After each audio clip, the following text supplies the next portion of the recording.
14 days of numbers. In the last 14 days, we've seen 2,359 positive cases. Now, if we go back 2 weeks, from a 2-week ago period, it was about 918. Over the last 7 days, we have seen 1,440 positive cases, for a total of the last 14, as I said, of 2,359.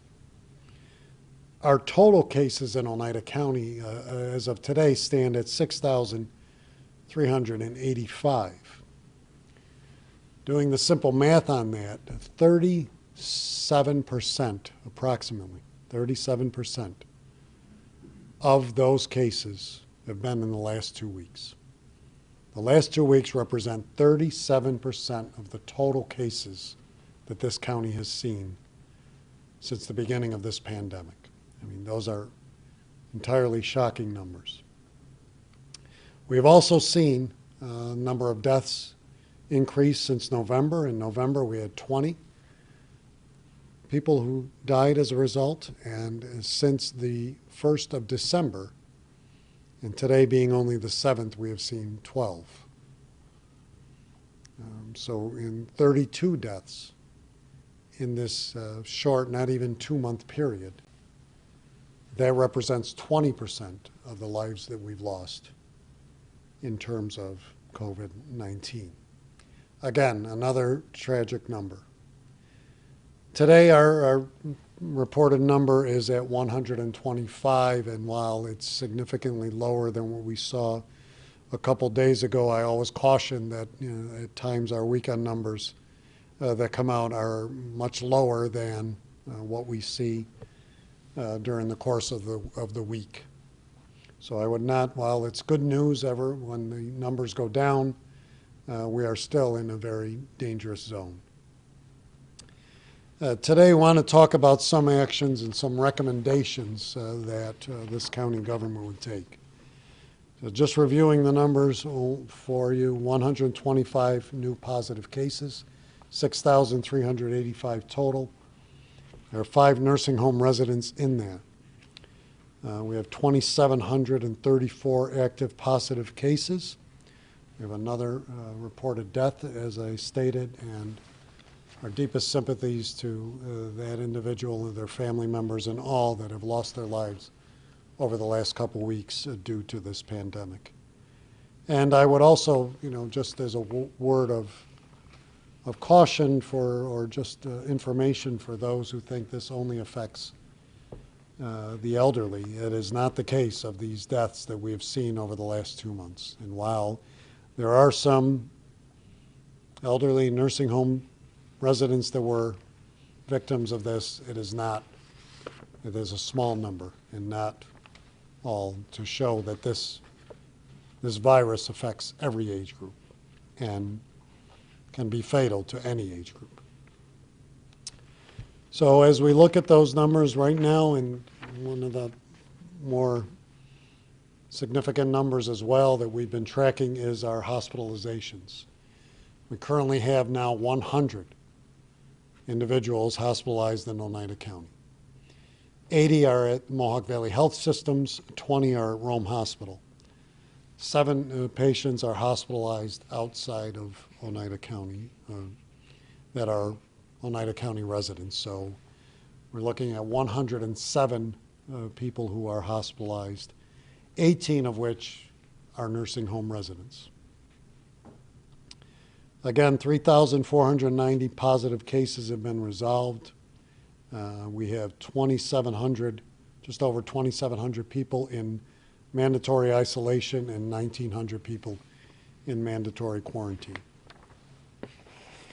So this is a community-wide problem, and we need everyone to step up to get this under control, as we've been saying for the last couple weeks. We need employers, schools, residents, and governments.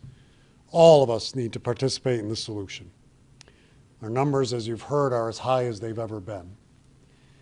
We should really concentrate on mitigating the spread of this based on the actions that we know work. It's been a long year. It's been a hard fight. We have done better in the past than we are doing now. We need to understand that our collective actions as a community are the single most effective way to mitigate the spread of this virus. To that end, I want to discuss some actions and some recommendations going forward that I believe can help get these numbers down as we work towards the distribution of a vaccine. First of all, a lot has been talked about schools lately. Let me just point out and clarify that schools are not the cause of the growth of this spread. Only 5.4% of all of our cases are related to a school district. Almost none of them are students, and even less of them are in the K through 8th age group, K through 8th grade age group. The science and data has been clear. Children are much less likely to contract or spread the virus. In addition, our schools have been successful at keeping our students in masks, socially distanced, and practicing proper hygiene. Because of this, it is imperative that students in those age groups be in school. It is vital to their development. It's vital to their parents' ability to care for them, and vital to the community in the short and in the long term. I would hope that school districts find a way to have those children in school, at least in a hybrid fashion, if not full-time. I understand closing high schools. Those children and those students are older and able to get online and handle that type of learning environment better than certainly a kindergartner or someone in the lower grades. However, I do believe closing elementary or middle school creates more problems than it does solve, and it leaves children and parents to deal with dangerous long-term effects, especially when we know that these children are not causing this spread. The school districts seem to be the only industry sector that is convinced enough of their employees and customers, in this case students and parents, that being open can't be done safely. Let me correct that, it can. It just requires focus and common sense. Focus on the mission of our schools, common sense when it comes to things like extracurricular activities. Schools that are not participating in in-school learning should cancel all extracurricular activities. If it is unsafe for them to present, to learn math, English, science, and history, then it certainly isn't safe for volleyball or band practice. I also recommend that schools do the following in the most stringent way possible. Keep kids at K through 8th grade in a hybrid schedule, at least, no matter what. Enforce social distancing guidelines and mask wearing, which they have done very well. Spread classes out as much as possible physically, and cancel all extracurricular activities until further notice. Second, we need everyone in this community to comply, and part of that is ensuring that people know who isn't complying. Going forward after today, we will be releasing the names of businesses, organizations, and residents who have been cited for violating public health guidelines. Currently, we have over 20 violations that have been working. Many have been resolved. Some are still pending review. The third action today is that all government, all not-for-profits, and all organizations should cease all in-person public meetings immediately. There is no reason they cannot be done virtually going forward. That means city councils, school boards, planning boards, town board meetings, and this county board of legislators should all plan on going remote, and again, until further notice. Fourth, we will continue to ensure that our hospital systems have proper PPE. We recently shipped or given Mohawk Valley Health System over 20,000 pieces of personal protective equipment for their employees and patients as we work to assure that our hospitals are not overrun. We're also looking at other means to assist them, and we'll also, as the governor stated today, look at reviewing any possible field hospitals if necessary. Again, as the governor stated, and I reiterate, that is a last resort and last resource that we would go to. Fifth, our government workforce will be returning to stricter procedures that we have put in place in the spring, including remote work. Oneida County has been operating in full since March 13th. Our offices have been open. They will remain open. However, we will be placing more people in remote work and staggering our shifts on a daily basis. I would encourage other government levels, if they have not already done so, and any business that can, to do the same. The sixth action, I'm creating a vaccine work group. We had a call with our hospitals systems just last week, Phyllis and I and our staffs. We're creating a work group that will focus on education and then the overall distribution of the vaccine in our community. We will be prepared, we must be prepared to get this community vaccinated as soon as it is physically possible. Again, there are stages in which the vaccine will be distributed, healthcare workers and the most vulnerable first, and then it goes from there. I would also like to outline with that a series of process as we go forward in distributing that vaccine. So the vaccine work group will include certainly our hospital systems and other healthcare related systems in our community, not-for-profits, other partner agencies, our health department and emergency services, and other partners that we have worked with in the past in distributing vaccines. I would also like to outline some recommendations to all employers and residents that they could take going forward. For employers, I recommend the following. Please, again, continue to enforce mask orders inside of their businesses with strict adherence. Have your workforce get tested regularly.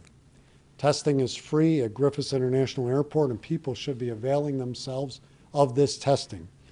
County government has been doing so for the last several months. We encourage all employers to do the same.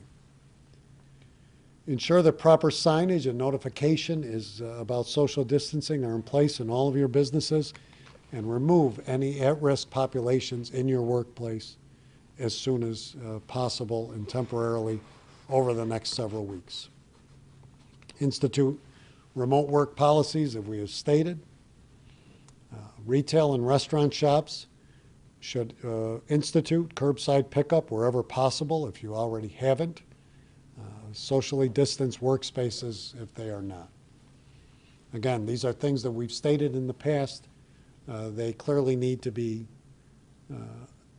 enhanced as we go through this most difficult time. If you listened to the CDC, if you listen to the governor or Dr. Fauci, you understand that the numbers that we are seeing are going up across the country, certainly across the state.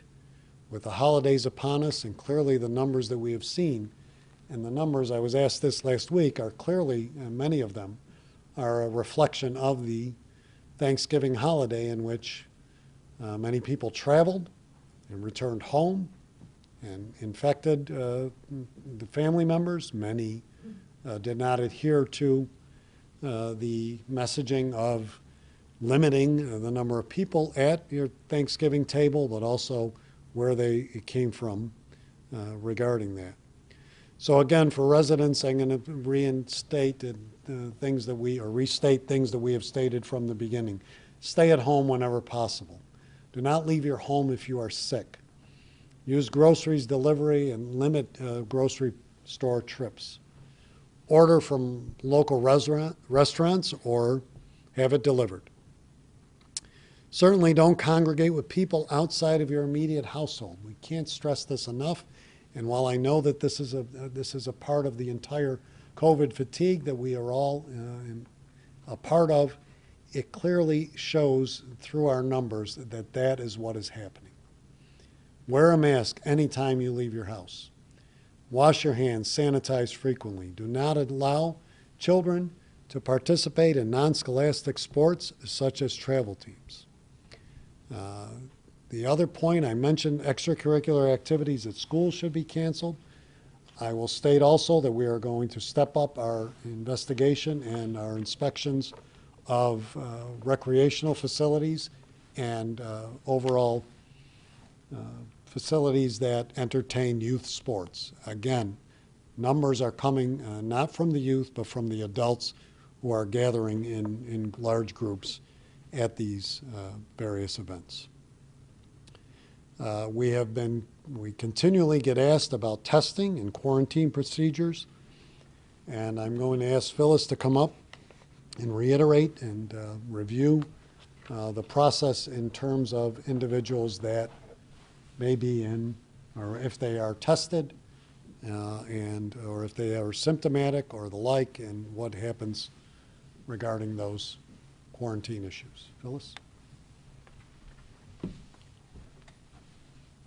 Thank you. I'd like to talk just a little bit about the testing before we get into the quarantine. As the county executive said, we have free testing sites in our community. We're fortunate. We're one of the few counties in the state that has as much access to testing that we do. So, for instance, the Griffiths test site is free, and you can register either by phone or online. You can get an appointment usually same day, and the turnaround time for those test results has been approximately 48 hours. So the reason I like to suggest how important that is that many, many people are testing positive asymptomatically. So you're not sick, so you're not looking for a test. So unfortunately, by the time you do get sick, you've obviously already spread the virus to other people close to you. And we have lots of spread now and lots of people getting tested after they've been exposed. So the purpose of identifying getting tested regularly every 2 weeks, since it's available to you, most employers should encourage, all employers should encourage their employees to do this every 2 weeks. And the purpose of that is if you find out asymptomatically, you're just going for a routine test, you find a positive person, you're able to isolate them from the rest of your families, obviously, but also from the rest of your employees. And that stops the spread prior to having symptoms. So it's an important note to take, and I think it's important for our employer groups to utilize the resource that we have here and allow your employees to go and get that tested, and highly suggest every 2 weeks for that, symptomatic or not, or whether you've had contact with anybody or not. So if you're getting tested, if you have symptoms, number one, stay home. Don't go to work and then decide after work you're going to go get tested. So if you're symptomatic, stay home. Isolate from your own family. So what we're also seeing in our statistics is that many, many people of the same family household are all positive. So if you're ill, you have to isolate in your own home. That means your own room, your own bathroom preferably. If you don't have a separate bathroom, cleaning it down daily every time you use it before the next person can. We talked about this way back in March when we talked about isolation, but I think people have forgotten, or it's sort of passed our minds away. So you have to isolate from your family, await for your test results. If you're symptomatic, stay home. Don't eat together, don't sit at the same table together, stay in your room and have someone in your family just deliver it to your door, basically. If you are positive and you have contacts in your family or outside of your family, those people have to quarantine for 14 days away from you, even if you're in the same household. So if you're symptomatic, stay home until your test results come back. So if you're sick, don't go get a test and then go to work. Stay home if you're sick, wait for your test results. If you're not symptomatic, obviously, and you're just going for a routine and you haven't been in contact with a positive person, then it's not necessary for you to stay home until your test results have been back. So the important thing is, questions we receive on a regular basis are, I was with someone who was positive and I'm going to get a test right now and I'm negative so I can go back to work or school or play or whatever the question is. That's not true. If you've been in close contact with a positive person, whether you're tested or not, you are quarantined for 14 days from the last exposure of that person. So going to get a test and thinking you're negative, meaning you can go back out to the workforce or back to school or back out in the community, you potentially can be infectious at that time and spreading that virus to others. So if you meet the criteria of a direct contact, and we'll be speaking with you after we identify the contact person, you will be quarantined for 14 days, irregardless of the negative test. The test information, people want to know if we can get a quick test right now and make sure I'm okay so I can go about my business. The test that you take today is only good as today. So you have a 14-day window to become positive after you've been exposed to the virus. So if you test on day 3, you might potentially be positive on day 8. So between day 3 and day 8, if you're out in the community and you're out amongst your friends and family, then you're spreading that virus as well. The other thing I'd like to clarify is that retesting is not necessary. If you've tested positive or if you've been a contact, you've done your quarantine or your isolation, then once you're completed that, you don't have to retest again, because many people will find that they're testing positive even after their quarantine is over, which happens, but it's not a new event. So you don't have to run and get another test after your quarantine is over. So I hope that helps clarify. We've put on our website and our Facebook pages some information about quarantine and isolation. If you could take a look at that, it might review that with you. And one more reminder I'd like to impress upon everybody that while you can, please get out and get your flu shots as well this fall. Thank you. Thank you, Phyllis. Important information, again, I think that one of the key pieces is that if you are a contact of someone and get a test that does not put you in the clear if it's negative, that you still need to quarantine. And that's one of the bigger questions that we get from time to time. Before I take some questions, are we going to take questions, Phil, first or next? And we'll also be conducting regular briefings again, starting up again at least 2 or 3 times a week. Our next one will be on Wednesday to keep the public informed. We're looking at Monday, Wednesday, and Friday going forward, unless something else happens that we need to step that up even more, especially with the holiday season upon us, and again, what we've seen at Thanksgiving, but also with the numbers the way they are, and we'll also have further actions and possible recommendations. Just before I take questions, I think it's important to say that we know what works. We have done it. I stated that time and time again, and when I spoke to you on November 13th, and then again on November 21st, I restated that it's not about an action from the state or county to close this community or close businesses, that is going to cure these numbers. Now, having said that, certainly the governor has the ability and the wherewithal based on what and his powers and such to enact any types of closures or restrictions of businesses. And that could still be a possibility. Again, that's something that the numbers will determine, and certainly the governor will determine in the days going forward. I do want to stress, though, because I know that people have asked us this, over the weekend, but also over the last couple weeks with these numbers as high as they were. What were we going to close? What were we going to do? What could we fix? Our numbers, again, we saw numbers as high as 274 the other day. There's nothing that's going to fix that overnight. There is no silver bullet to this dilemma. There is no one action that either I or the governor can take, or anyone for that matter, that is going to cure this. Certainly a vaccine is something that we're all waiting for, but that is still time away. As far as closing down things, I'm of the opinion right now, that with these numbers, the last thing we want to do is put people back into their homes where we know that this, on a recurring basis, or on a complete basis, in which we know that this spread has come primarily as a result of some of that. People need to be smart. People need to wear masks. People need to adhere to the numbers. People need to not gather in crowds of which they don't normally come in contact with. Being at work is at risk enough for everybody. The same applies to us here at the county. But wearing a mask, staying socially distanced, spreading out the workplace, and then adhering to that outside of here is most important. So we have seen these precautions work. We acted swiftly in this community, in this county, to take the action that we needed. We're seeing numbers that are uncontrollable in many fronts. The proof is in the data. If you don't think it's real, it is real. There are 100 people in the hospital, and they are not all because they are immunocompromised or elderly. They are your neighbors. They're your friends. They're your sisters, brothers, your parents, your children in some cases. 12 people have died since December 1st. Let's stop that. Let's stop the spread the best we can. We did it before. We can do it. As a community, as a state. Most importantly, the reality here is only we can stop it. We control our destiny. We need to follow the procedures in place. We need to understand this reality.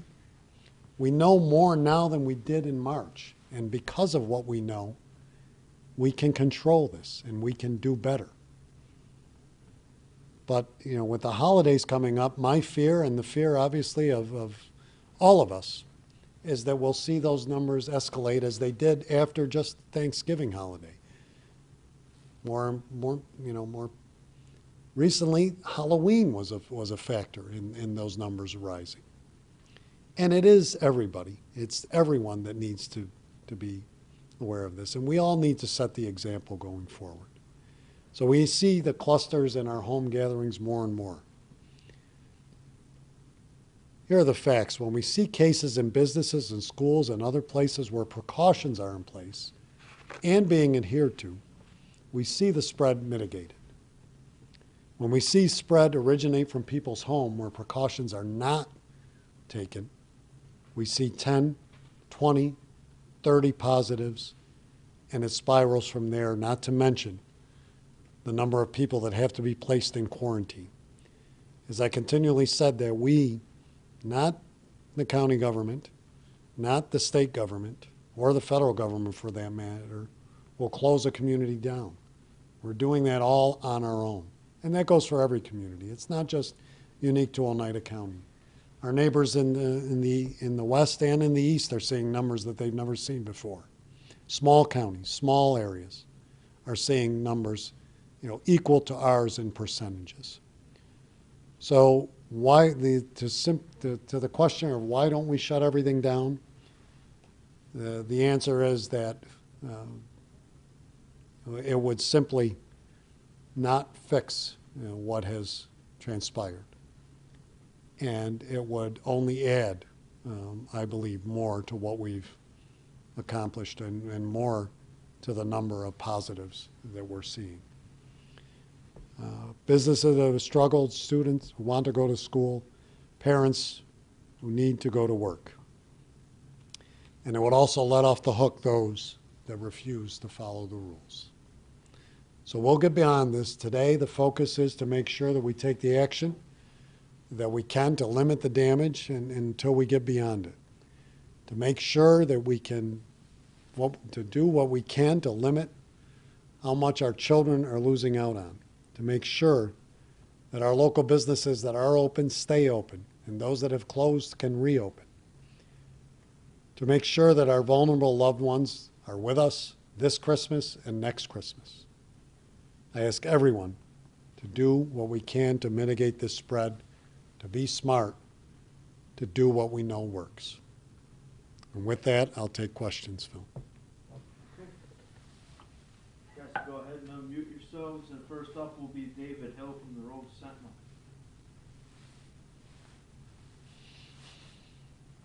David, you're up. Go ahead.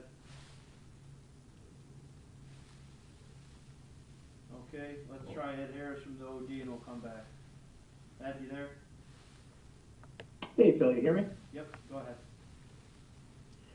My question is, we're a couple weeks out of Christmas, and that's arguably the biggest holiday in America.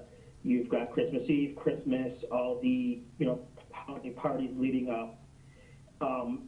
What more can we do, if anything, to limit people getting together beyond just saying, hey, don't do it, when obviously the last several holidays they've disregarded all that?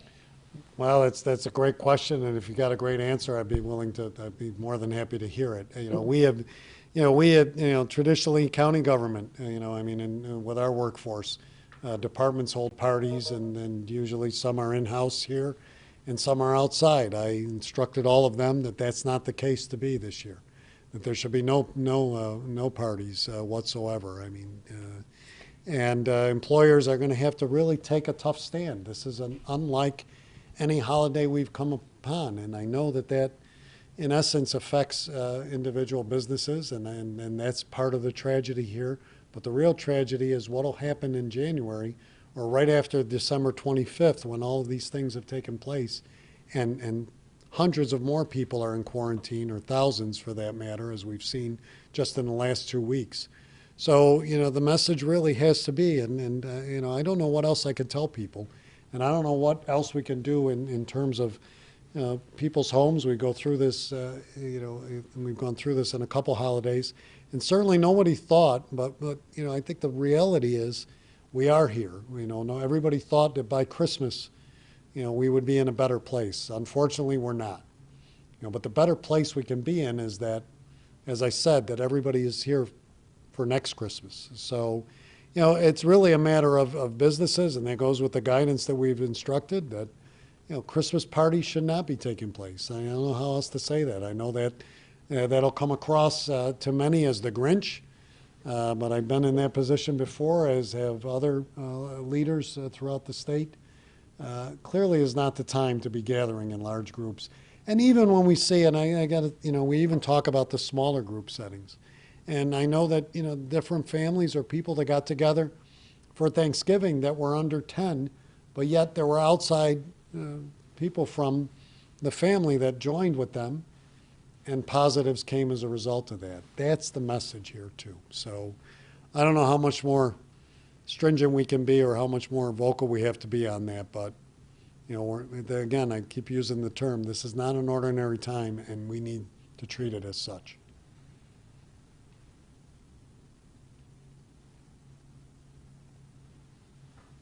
Anything else, Ed? Ed?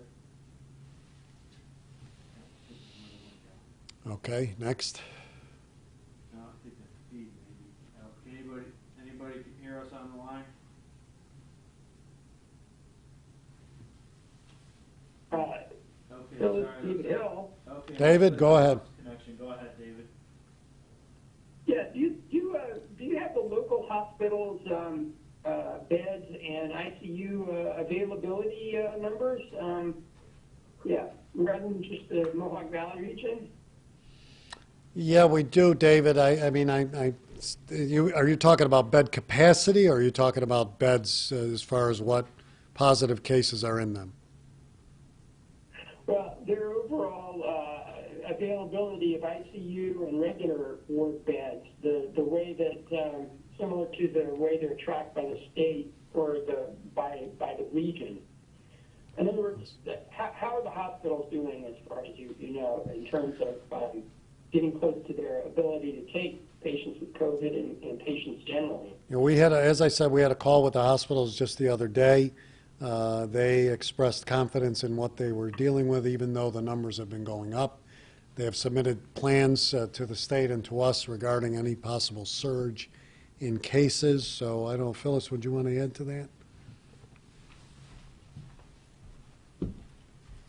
That's right, David. Each hospital has to submit daily to their to New York State Department of Health, and we look at that as a region and with our control group for New York State. So what we did on our conference call was have them look at their current capabilities of beds, how many of them are obviously COVID patients versus regular patients in their hospital facility. So each hospital has to look at their surge capacity, and the governor mentioned today that they have to increase by a certain percentage, and they have to determine how they could, where in their hospital facility they could have those additional beds. It could be changing, something like a recovery room bed into an ICU bed, anywhere where they can put ventilators, and again, obviously have to staff those beds as well. So I believe hospitals are currently working on all that now, and we, the only alternative to that is if they get to full capacity would be to go back to the cancellation of elective surgeries, which we hope does not have to happen, as we did in the spring, to hold beds for patients. So, the concern is that we want to stop the spread in the community, which then again will stop the influx into our hospitals, which would then again free up our beds to make sure that any patient, whether they're COVID or not, has a place to go. And the other plan that they have to put together for the governor's orders is to look at the region and look at partners in the regions to see what their capabilities are and how they could spread out the patients if need be in the future. Okay. All right. Good. Thank you. The only other question I had is, are you kind of calling for no high school and youth sport? You just shut that down completely? Well, I mean, first of all, I find it outrageous that if we're not in session in the classroom, why are we doing sports? I mean, I just don't see that, you know, and I see the cases that come as a result of these adults that are watching them and the coaches and others, and we've been down that. So, yes, I am. I mean, in that regard, I am, and I don't believe any school that is not operating in any kind of a hybrid model should have any extracurricular activities. I would also stress, too, and I can't put that in an order, but we'll look at it, that, you know, again, the other youth sports is another, you know, breeding ground, not because of the youth, but because of the adults. And I know that some are doing it, and I'm not, you know, singling out one or any other in particular. I know that some are doing it the right way and the safe way, but there is a risk, and I think that we're still missing out on that when we still see that, you know, number of people, you know, insist upon you know, whether it's been these travel teams or other aspects of soccer and hockey and other things that are taking place. I would argue sternly against that, especially at the numbers that we're seeing. And you know, if you know, that's something we'll talk to the state about as well. That, you know, the restrictions on this should go beyond just you know, the county level. But yeah, so I am stating that. Yes. Okay, but it's really, it's not like a county order because it's got to come from the state. No, I will explore a county. We are in the process of exploring a county order on restricting extracurricular activities in schools. We are exploring that. If we can put one in, we will. And I'll know more on that. I'll know more on that on Wednesday when we brief again. Yeah. All right, that's all my questions. Pardon the confusion over unmuting. Thanks, David. Next. Next, Carly Stone from the United Dispatch. Carly, are you there? Hi, can you hear me? Yes, we can. Okay, perfect. I also had a question regarding hospitalizations. You know, I mean, it seems right now, I mean, cases are up at record numbers, so it makes sense that hospitalizations would be up at record numbers as well. But it seems like the nursing home resident population with that is the minority of the percentage of hospitalizations. I'm just wondering if either you or Phyllis could sort of shed a little light on why these numbers are so high and maybe not as many nursing home residents right now as one may think. Sure, Phyllis will take that. Carly, great question, and I'm glad you mentioned it, because in the beginning, if we all recall back in the spring, we all know the controversy about nursing homes and who was tested, who was allowed to work, and who didn't have test or PPE. So I think as a result of some of those things, because it was so unknown and so early, that many of those high-risk patients in the nursing homes ended up hospitalized, and obviously some of them passed away as well. So what we're seeing now is that's more under control. It's not gone. We still have nursing home patients that are admitted to facilities. We still have some group home people that are admitted to facilities when it tends to have like a cluster within their facility. However, the people that are now in the hospital that are not nursing home patients are very, very ill. There's a lot of people in ICU. There's a lot of people that are young and middle-aged. So I think what that shows us is obviously PPE, masking, distancing, hand washing, all the things that we put in place in the nursing homes, group homes, those types of things are working. So what's not working is the groups of people that are gathering together, enjoying fun, you know, going about their lifestyle, and then obviously spreading the virus amongst themselves. If you're one of the lucky ones that gets it and within your quarantine isolation period you feel better, that's great, and many people do. But we're hearing many, many people in middle-aged and younger that are very, very sick, even at home, that aren't hospitalized. So I think, you know, the concern is that people don't take it seriously until they're ill, and then sometimes it might be too late. So use it as a caution when you're out in public or you're gathering with people that are outside your household, that that's really the risk you're taking. But I think that's why we're seeing those dips and changes in numbers. Okay, I see. Thank you. That's all for me. No, thanks, Okay, thanks, Carly. Next, Carly. Thank you. Chase Campbell from WUTR. Chase. Hey, can y'all hear me? Yes, we can. Wonderful. So you answered all my COVID-related questions, but I had one.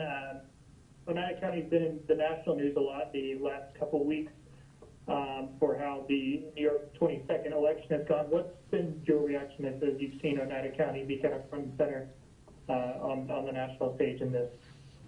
Well, obviously, you know, I mean, we've been focused here on all things COVID. You know, like everybody else, I'd like to see that resolved and every vote counted.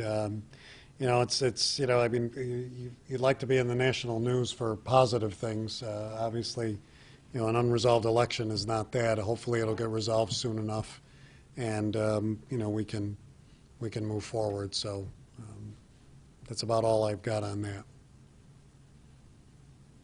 Awesome. Thanks. That's everything Thank I you. have. Thank you. Okay, next, Melissa Kroll from Spectrum News. Hi, everyone. Melissa. Given the recent numbers we've had, do you anticipate this area to be labeled as a yellow zone by the governor? Well, considering, you know, the numbers, you know, I'm really not sure where the governor is on the zones today. I thought we'd hear a little more about it, and, you know, I don't know if he is, and I want to say this, I don't know if he has scrapped the zones regarding the restrictions or not. I didn't hear much about it today. I know that last week, as of last Friday, we added the hospitalization number into the zone, so, you know, it would not surprise me at any point that we got put in one of those. Obviously, our numbers are significantly higher. The yellow, really, a lot of what's in the yellow is not as restrictive, or you know, it's really when you go above that. But nothing would surprise me given the numbers we have, and we'll wait and see what those factors are. And what is the positive rolling average? Positive rolling average, I don't know, is that behind me? I'm not sure if it was that. Last time I checked, the last week, it was around almost as high as 5% for Oneida County alone. So when you know, just looking at those numbers, you could see what we have, but we'll get a clarification on that. I think 5.2 was the last number I had. Okay, thank you. And I just have one more question. Sure. Not sure if you have this, but do we know if there's anyone in Oneida County who caught the coronavirus, recovered, and then was infected with it again? No, we really don't. I don't think we have that in our database right now. I have not, you know, we have not. I'm looking at Phyllis. We have not tracked that, or that has not come as a result of our tracking so far.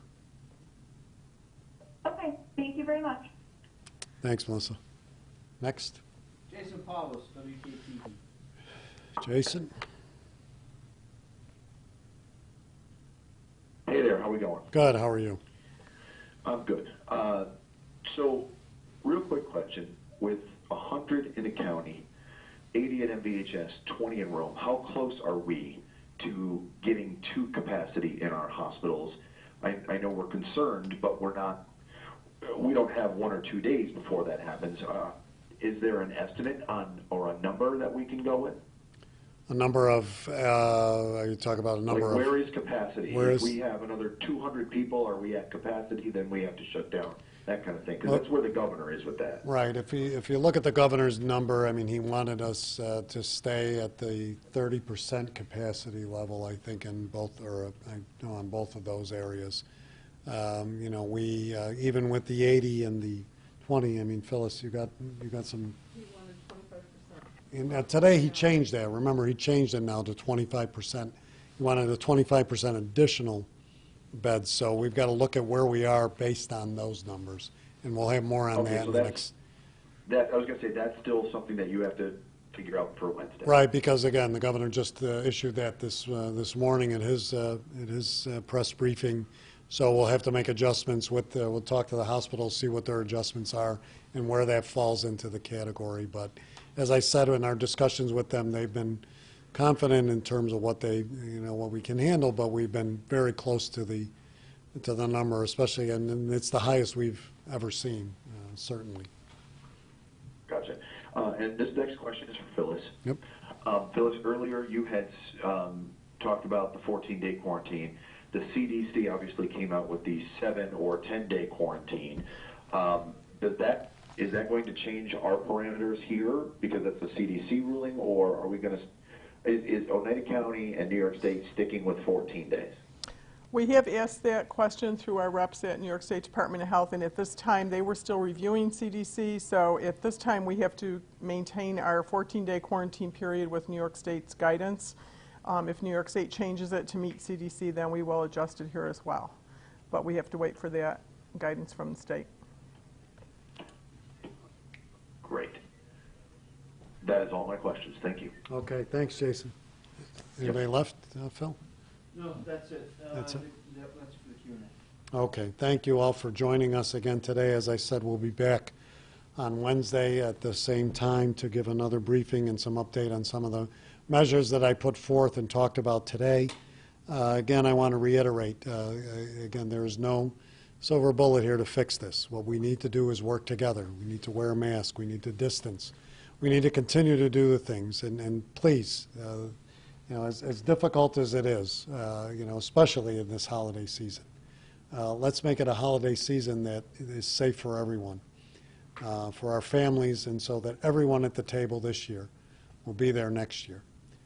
Really, as Phyllis talked about the numbers in the hospitals and the people, it is not just one specific age group or one group that has specific health-related issues that contribute here. I know personally of friends, young people, much younger than me, that have been very sick over the last couple weeks because of this.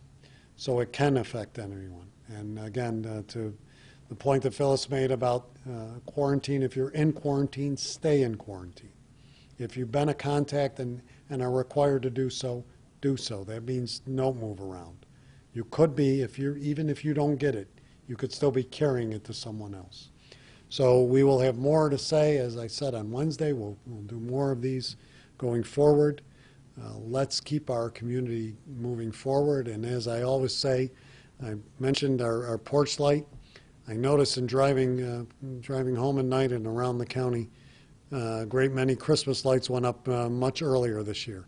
That's how we can light up our community and say thank you to those healthcare workers and first responders and everyone who is on the front lines of this, and more important, for those who